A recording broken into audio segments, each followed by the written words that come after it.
morning, Trinidad and Tobago, and welcome to the Bourse Report. Well, today we're taking a look at the financial performance of two companies that in due course are going to become one. We're speaking, of course, about Agostini Limited as well as Prestige Holdings Limited, the subject of an acquisition offer which was or did receive investor green light anyway to become one company and accept the offer put on the table by Agostini Limited. Now, both groups would have reported improved financial performance over their respective reporting periods. Let's take a look at what that means for investors and what investors can expect in the coming months ahead as, again, Prestige is acquired by Agostini Limited.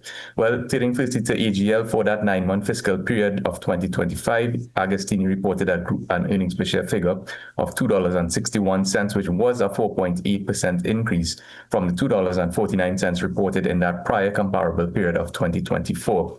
Now, driving this performance was an improvement in revenue of 7.7% from $3.8 odd billion to just over $4.1 billion, with operating profits increasing 1.3% from $381 million to just about $386 million. Ultimately, profit attributable to equity holders improving that 4.8% from $172 million to $180.3 million over the comparable periods. Again, that 4.8% odd increase. When we take a look at Agostini's profit before tax by segment, again, before eliminations or adjustments, we can see that there were some changes, but nothing earth-shattering.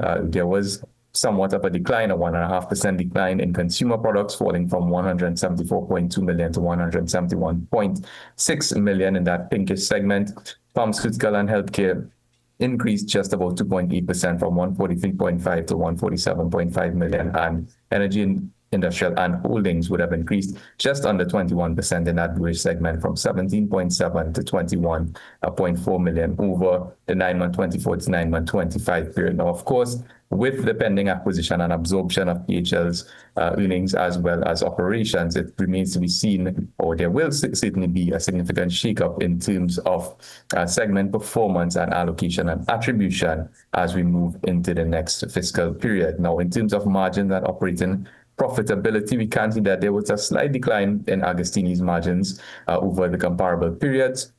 Operating profit slipped from 10% to 9.4%, and profit before tax margin would have declined from 8.8% to 8.3%. So a little less efficient in this particular fiscal period in terms of converting every dollar of revenue generated into profit before taxes for investors. Again, these margins will be expected to change moving into the new period in which Prestige would be absorbed into Agostini's operations in due course.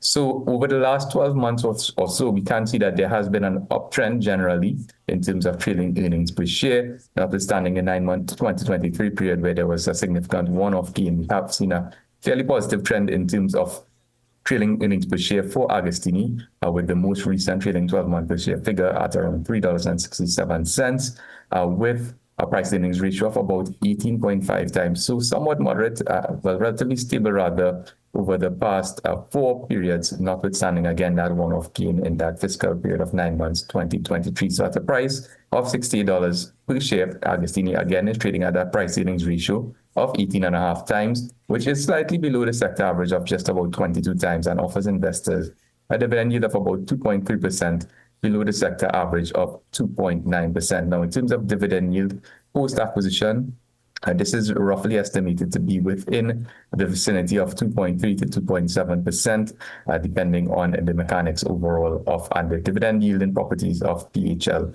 or Prestige Holdings Limited that is being acquired. So on the basis of revenue growth, those continued acquisition activities and relatively fair valuations, Bourse is maintaining its market rate rating on Agostini Limited for the time being.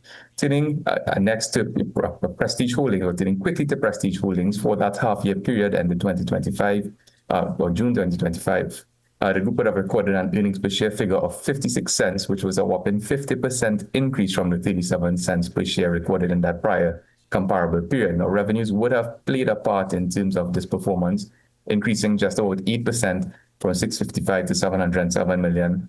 However, cost containment measures and increased efficiency gains led to an increase in operating profits of 34.5% from 44.2 to 59.5 million, and ultimately profit attributable to owners would have increased at 50 or just under 50% rather, from 23.3 million to 34.8 million. When you take a look at the revenue trend of Prestige just prior to its absorption, of course, into Agostini, we can see that that revenue trend has been fairly positive, or consistently positive rather, over the past 5 periods, with an 8% increase in this most recently concluded half year of 2025, 2.8% in the prior comparable period. And in terms of profitability and operating profits, gross profits, profit before taxes, we can see that PHL has been relatively a model of consistency over the past 5 periods, with gross profit margins hovering around that 33% figure, actually improving just a bit in the past 3 periods or so, with operating profit margins also improving from 6.8 to 8.4% in that reddish column,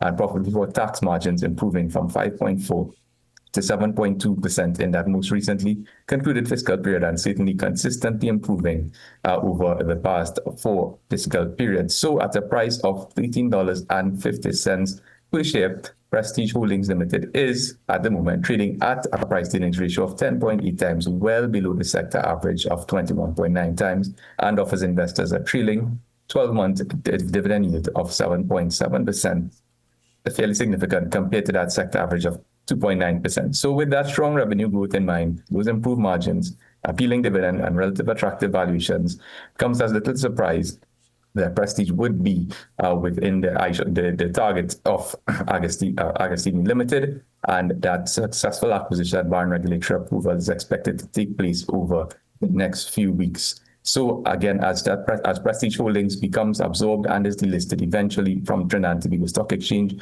we will, Bourse will conclude its rating coverage on PHL, but for the time being, we may maintain an overweight rating on the stock, from an academic perspective, of course, with a stable rating. Well, that's it for this week's edition. For more information, you can give us a call at 226-8773. Email us at info@boursefinancial.com. And of course, you can check out all of our research absolutely free at bourseinvestment.com. And you can catch this article in today's edition of the business section, rather, of the Trinidad and Tobago Guardian newspaper. So until next time, stay safe, happy investing, and we'll see you again on the Bourse Report.